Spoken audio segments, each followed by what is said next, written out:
Четка за зъби Oral-B, 7 серия. Какво има вътре? Ето кутийка за съхранение, самата четка за зъби, на телефона програмата и кутийка за съхранение на накрайници. Когато се включи четката за зъби, когато почва да ви мие зъбите, отчита колко секунди сте си мили зъбите. Изкуственият интелект отбелязва коя част от зъбите си миете и дали добре сте си измили. Сега е синьо. Щом покаже бели зъби, значи сте си ги измили. 6 сектора. Горни, ляво, десно и средно и горни, ляво и десно и средно. Ето сега ще демонстрирам как ще почва да покаже коя част от зъбите си мия.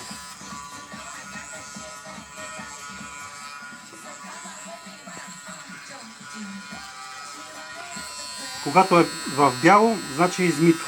Ето сега нарочно спирам, не са измити зъбите, както трябва.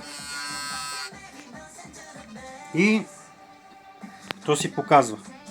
Когато е на 100% измито, пише 100% измити зъби и те побелеват. Ето сега показва, зъбите са измити 7% за 39 секунди, а най-десно показва сила на натиск. Ако много силно натискате четката за зъби, също ви показва.